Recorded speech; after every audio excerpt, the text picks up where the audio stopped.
Hello everyone, welcome to this video. So in this video we're going to take a look at the NZXT H500. We're actually going to transplant my system from this into the case behind it, which is the Phanteks Enthoo M. As you can see, the Enthoo Pro is just a little bit taller and a little bit wider. It's just a little bit bigger in all areas. And so the reason we're transplanting it is because the H500 has a full steel front, except for on the side, on the back side, there is some ventilation. So here we have the loudest H500 by NZXT in existence.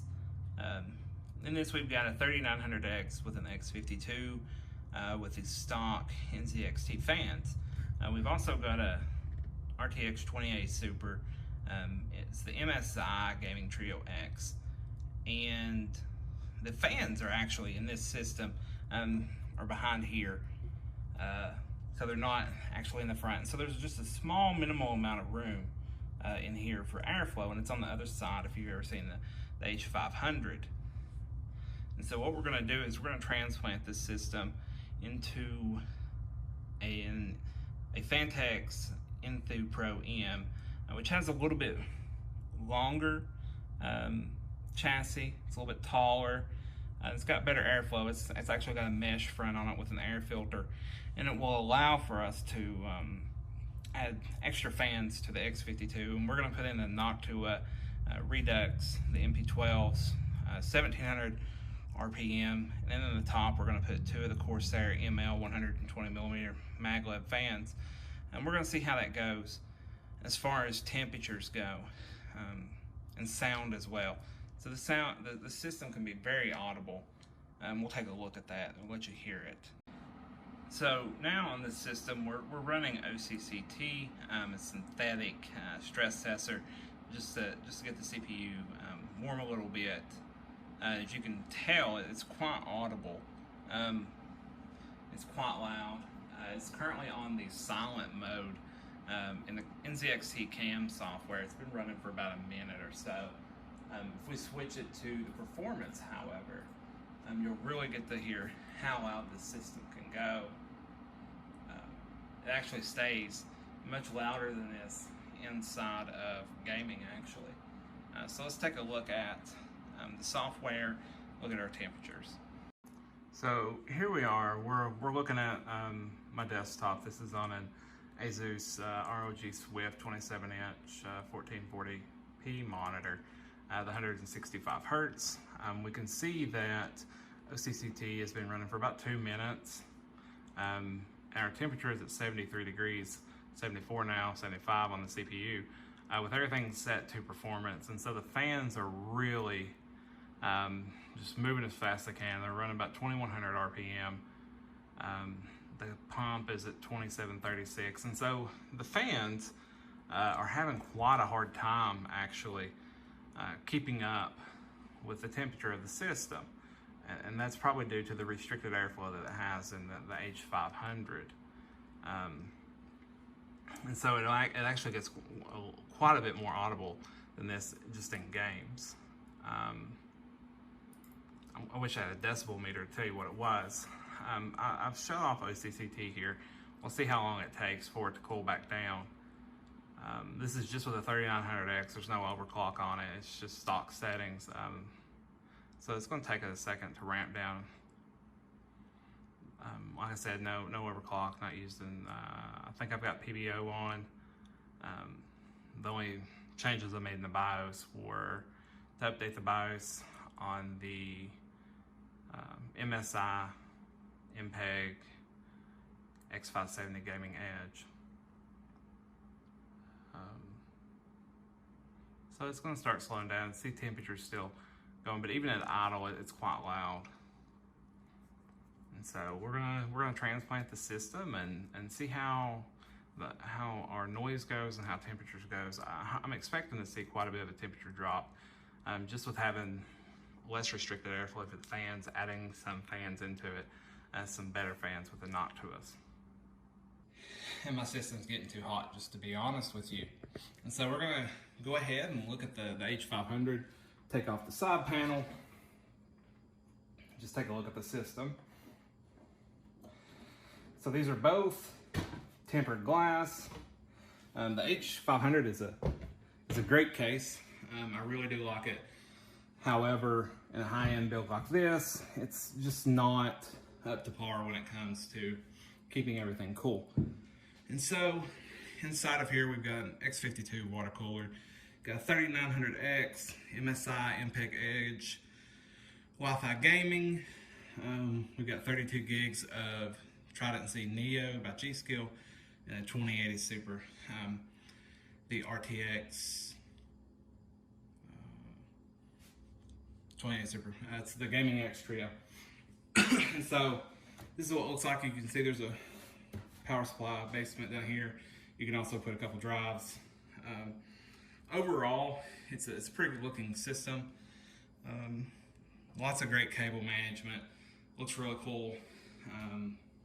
But it's just not up to snuff when it comes to cooling, at least for this system. With the 9700K in it that I had before, it did quite well. But with this 3900X, it's got higher TDP, just 12 cores, you know, versus just 8. And this one has, of course, 24 threads. So if I turn it around here, down this side right here, you'll see that there's some ventilation. And that is for the 2 front fans. If we take this back panel off, you'll see the cable management options that are available on the H500, which are second to none. It's very easy to cable manage in. It's really good. It's got some nice channels that you can follow over here. It's got 2 SSD bays, and you can put a 3.5-inch drive in the back. And as you can see, this right here is actually where you have the airflow. And let's see if we can get a little bit closer and look at just how close it is to that panel. As you can see there, looking, there is not a lot of room between the front of that steel panel and that fan. And so airflow is severely restricted. And so what I'm gonna do is I'm gonna transplant this, put it into the Enthoo. I'm going to talk about my thoughts about the Enthoo Pro M, and then we'll discuss thermals and noise. Here we are, guys. We're back with the completed build, the completed transfer from the H500 by NZXT to the Enthoo Pro M by Phanteks. And so there's been a couple changes made. You'll notice these fans are different. So I've got a push-pull configuration on this radiator. And this is the Noctua Redux, the 120 millimeter fans. These are at 1700 RPMs. These are actually the same fans that you can put in Alienware systems over the stock fans without throwing a BIOS error in the Alienwares. Up here at the top, we've got 2 of Corsair's ML120 fans. In the back, it's the 140 Phanteks. And so I expect the system to be much quieter. Noctua is known for being quiet. Even at running full speed, they are roughly 500 RPM slower than the NZXT fans that were on it. And the ML fans as well are known to be quiet. So the system as a whole should be quiet as well, be quieter. The front of this case, I'll move it, has a mesh front, as you can see. So it's mesh up here, or down here rather. It's got an air filter on it, so it's going to be a lot less restricted on the airflow. And then up top on this as well, it is ventilated with 2 fans. The Corsair MLs are for out instead of in. So just overall, this was a pretty easy transplant. It's a pretty easy case to build in. What's great is it's got the power supply shroud down here, which hides a lot. You can just throw stuff in there if you're in a hurry and not have to worry about it, which is pretty great. as you can see, there's a lot more room in it. There's, even with the extra fans, which is 25 mil, there's still quite a bit of room between the 28 Super and the radiator. It's just larger overall. The case build quality is pretty good. It's not as nice as the 500. I will say that. The 500 has thicker steel. It's heavier. In this case, just isn't as nice as far as build quality goes. But it's a lot easier to build in. Also, up here in the top, you can do a 360 mil radiator, and it actually pulls out, which makes it really easy to put fans and stuff up here.